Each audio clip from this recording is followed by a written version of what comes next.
Hi, welcome to this video. This is going to be my first impressions / chat about Wotakoi, and the first half of this is going to be my review, and then the second half I will talk more about my thoughts, which will include some more spoilery stuff, so I will mark when that is. But yeah, let's get right into it. Here are the 4 omnibuses that are available in English so far, and what Wotakoi is. It is a romantic comedy manga about 4 otakus in the workplace, and they're all in their late 20s, and they're just navigating, keeping up with their hobbies and working full-time. They do all work in an office, and just how much of your quote-unquote embarrassing interests you want to reveal, etc. I think this is super relatable to anyone in the same situation, but it can also be read by anyone and still be enjoyable. That being said, it will be enjoyable if you are at least a little familiar with otaku culture, because they do make a lot of jokes and references, but they do explain them all in the glossary. So for example, they will explain all of the jokes and all of the cultural references in the back, which kind of takes away from the reading experience in my opinion, but it is there if you like totally don't know what is going on. The original format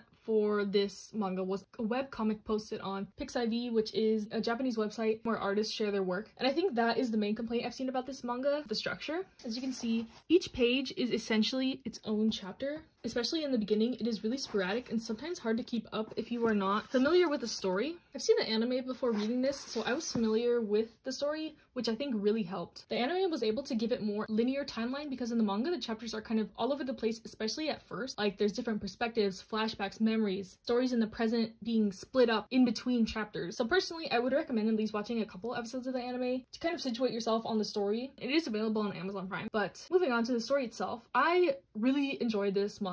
Even though I have watched the anime a couple times, it did not take away from my enjoyment, because like I said, the chapters are so split up and there's lots of stories in between that are not in the anime, so that also makes it enjoyable. The main plot of this is that there is 3 main couples, as you can see on these 3 volumes. We have the childhood friends to lovers, we got the enemies to lovers, and we got the slow burn kind of back and forth relationship. So any trope that you like, it is here. So I'll just go through the couples one by one to kind of explain a little bit of their stories. So these 2 characters are Hirotaka and Narumi, and they are childhood friends that decide to date after reconnecting later in life. Hirotaka is stoic and loves video games, and he's never been in a relationship but has always subconsciously had a crush on Narumi. But Narumi is a super cheerful and cute girl who has had many failed relationships because the men look at her differently after they find out that she is an otaku. So they decide to date kind of as a joke because she doesn't have to hide anything from him, and things go on from there. It is a really cute progression of their relationship, and I think that it is really nice. But on the other hand, we have Kabakuta, who is one of the senpai at work, which is like one of the like higher up people in their work, who is tough, but he is a really kind man and also bent on hiding that he's an otaku. He is not one to share it with the world. He's dating Koyanagi, who likes cosplay, and their relationship is really hot and cold. In high school, they were the captains of the volleyball team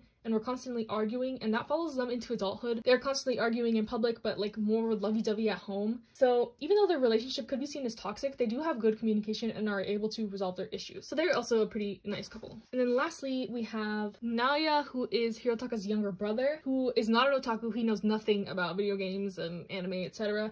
And he is a college student that works at kind of the knockoff Starbucks across the street from their office building. And his love interest is Ko, who is a socially awkward video game nerd who also goes to his college. But Naoya mistakes Ko as a boy, but he is really sociable and takes her into their friend group. While they aren't dating yet, there's definitely a nice progression between them. So yeah, this series is really nice. I don't think it has a specific demographic, but I would say it leans josei. I'm really enjoying this, and it always makes me smile. It has taken me a while to read these since I'm kind of savoring it, but the next omnibus is slated for September 21st, according to Wikipedia in English. So yeah, I'm excited to keep reading. And I would recommend this pretty much for anyone. If you like romance, if you like romantic comedy in specific, there are some funny jokes in here. The art is quite gorgeous. I really like it.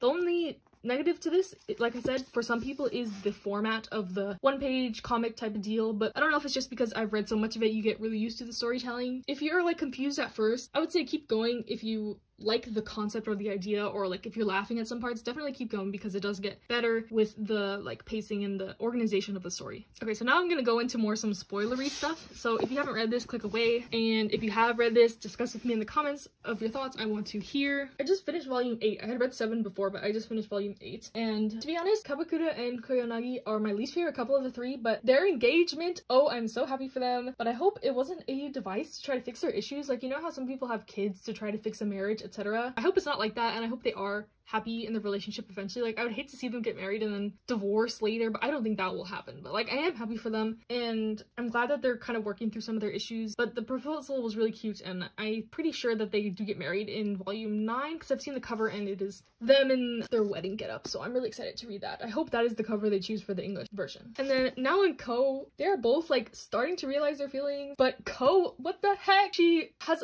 a confession set up and then she mentions that she means as friends, and I was like, facepalm moment, you know? But like, realistically, a relationship can move really fast, but it can also move really slow like them, especially if someone like Ko, who has like social anxiety and is not used to being around a lot of friends, etc. I can see why this is challenging for her, and I'm definitely rooting for her. I'm rooting for the relationship. But my favorite couple is Narumi and Hirotaka. They already act kind of like an old married couple, which I like just because I like that dynamic, but I can see why people want more development from them. They do seem to be kind of just like best friends most of the time. But like I said, I like relationships like this. Like, if my single ass ever gets a girlfriend, I would want it to be like that. Like, their relationship, like hanging out, going to each other's houses, cooking, eating, having fun, playing games. Like, even though they don't show that much of the romance between them. Like, I think they've shown them kiss once, which was really cute, but like, who knows what they're doing behind closed doors. It's just something that the author has not chosen to either put in, or like, they just don't do that stuff. I'm not sure. It's not clear. It's not as clear as like Kapukura and Koyan. Sorry, I suck at pronouncing the names, Koyanagi, how they have obviously an intimate relationship and they're like engaged, so you would expect that from them. But like, also you don't really see like them doing anything explicit or whatever. This is a very wholesome, cute story. Even though I did say it kind of leans more josei, that's because of, I think, the ages of the characters. Even the youngest characters, they are in college. I'm assuming they're like 21, 22 type age. So yeah, like I said, I'm really enjoying this story. It always puts a smile on my face. I'm really happy reading it. And I know a lot of y'all also enjoy this. But yeah, I'm really excited for the next volume to come out. Leave me a comment if you've read this and want to discuss something. But yeah, thank you very much for watching. Have a nice day and bye!